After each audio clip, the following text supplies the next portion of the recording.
tenho certeza que Deus tem algo para nós especial nessa noite. Você crê? Aleluia. Estenda a mão em direção ao pastor Pablo. Senhor, te louvamos, te agradecemos pela vida do teu filho, Pai. Em nome de Jesus. Senhor, nós sabemos que esse encontro, que essa data, que a vinda dele hoje aqui estava na sua agenda, Pai. Nós recebemos o teu filho, Senhor, e a tua palavra através dele, a tua bênção através dele, Senhor. Em nome de Jesus, Senhor. Seja com todos nós nesta noite, para a glória do teu nome, Senhor. Amém? Vamos aplaudir e receber o pastor.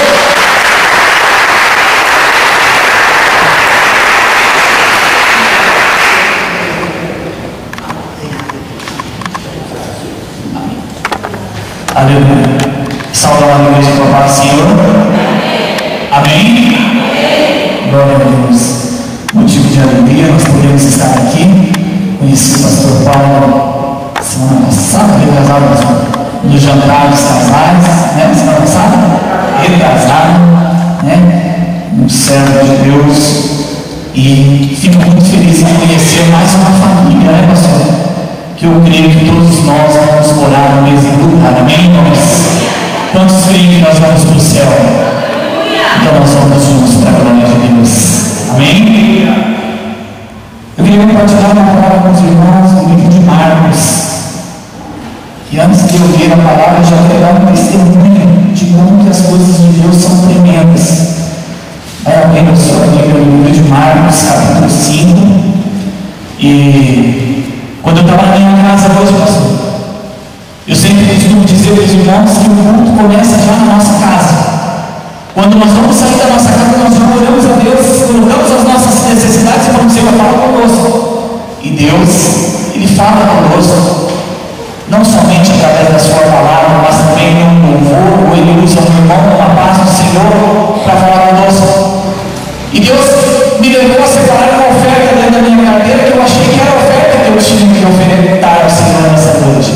E Deus disse para mim colocar uma quantia de um lado e uma outra quantia de outro. Eu não entendi aquilo, mas ao obediente, ao Senhor fizemos. E quando eu cheguei aqui, eu sentei ali que o pastor começou a falar sobre oferta de sacrifício. Eu entendi porque o Senhor havia feito eu separar uma quantia de um lado e uma quantia do outro. Porque quando nós muitas vezes saímos da nossa casa, nós sempre separamos a menor quantia para ofertar na casa do Senhor. Mas quando eu entrei aqui, Ele foi por este caminho, dizendo sobre oferta de sacrifício. Eu entendi que o Senhor não queria de mim hoje a menor oferta, mas Ele queria aquilo que ia me custar alguma coisa. Deus quer de mim e de você nesta noite algo que vai nos custar alguma coisa, talvez no dia de amanhã. Mas eu tenho certeza que, como Deus colocou no coração do servo dele, que até o dia 31 de dezembro, o que te faltar amanhã, Deus vai te dar 10, 20, 30 vezes mais até o dia 31, porque é a promessa dele que ele colocou no coração do servo de Deus. Amém, irmãos? Quantos creem dessa forma? Glória a Deus. Eu também creio assim, creio que Deus vai nos abençoar, porque eu também creio nesse propósito, estamos juntos, e eu creio que Deus vai fazer um milagre em nome de Jesus, na minha e na sua vida, para a glória de Deus. Marcos capítulo 5, versículo 25.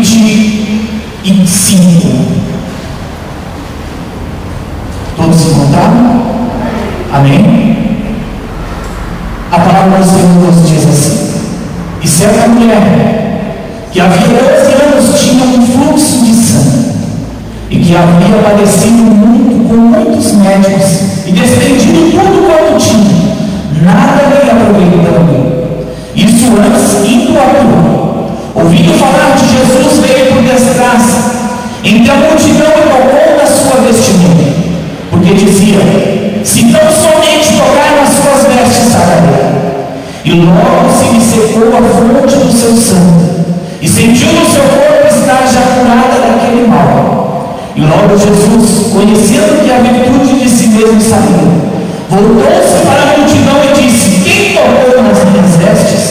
E disseram-lhes os seus discípulos: vê-se a multidão de pé, e dizes: quem me tocou? E ele olhava em redor para ver o que isso fizera. Então a mulher que sabia o que lhe tinha acontecido, temendo e tremendo, aproximou-se e prostrou-se diante dele. E disse toda a verdade. E ele lhe disse: filha, a tua fé te salvou. Vai em paz e ser curada deste teu mal. Aleluia. Essa passagem por só, ela já é tremenda. A palavra do Senhor, por ela assim mesmo, ela já fala aos nossos corações. Mas hoje eu quero te levar a refletir a respeito dessa jovem, dessa mulher, a qual a Bíblia diz no capítulo 5, versículo 25, que certa mulher que já havia 12 anos tinha um fluxo de sangue. A Bíblia diz que essa mulher há 12 anos ela sofria de uma hemorragia, há 12 anos, e ela não encontrava a cura, ela não sabia mais o que fazer. A Bíblia diz que ela já tinha gastado todo o seu dinheiro, ela já tinha se desfeito de tudo que ela tinha, ela já não tinha mais nada, ela já não tinha mais a qual médico socorrer. Talvez se ela estivesse aqui no Brasil, ela já tinha ido até o Albert Einstein, mas nada pôde ser feito por aquela mulher.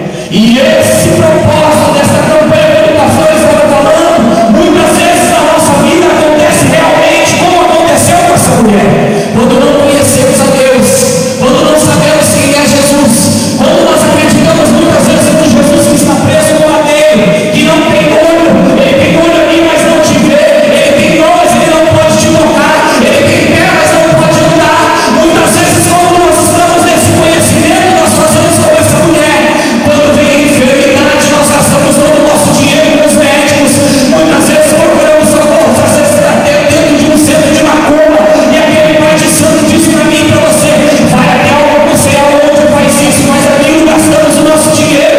Essa mulher talvez ela já tinha feito tudo isso e nada trouxe uma solução para o seu problema. Mas essa mulher um dia ouviu falar de um Jesus, o que todos falavam que onde ele passava acontecia milagres, pessoas eram curadas, paralíticos andavam, cegos passavam a enxergar, surdos passavam a ouvir. E essa mulher, quando ouviu falar desse Jesus,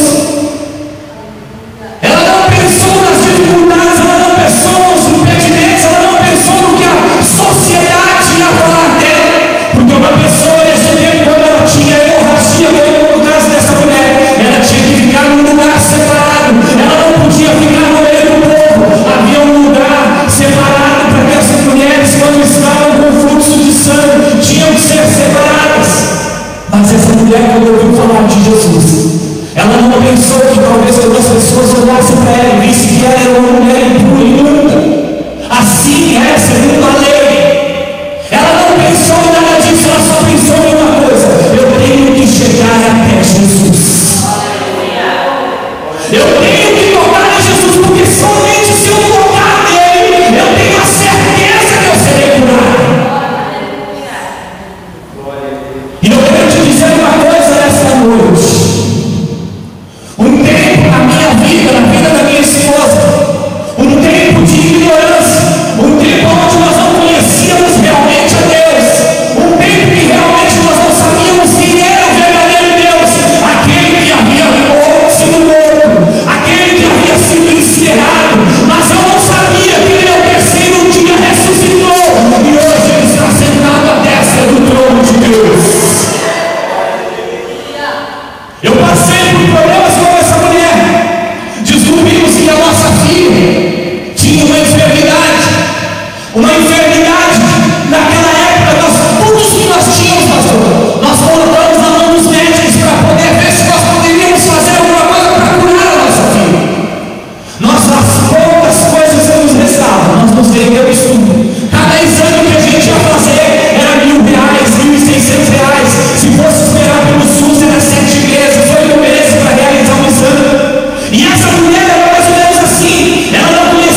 quer junto com a outra.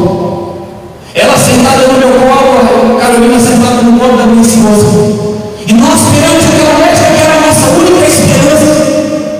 Ela era a única esperança daquela enfermidade. Toda a nossa esperança estava depositada naquela mulher. Nós achávamos que ela era a solução para o nosso problema. E aquela médica olhou para mim e para minha esposa e ela disse assim: olha pai, olha mãe, nada mais pode ser feito por Stephanie. A sua filha vai morrer. A medicina não pode fazer mais nada para a sua filha. Se vocês tiverem condições de ir embora do Brasil, procurar alguma coisa fora, vai.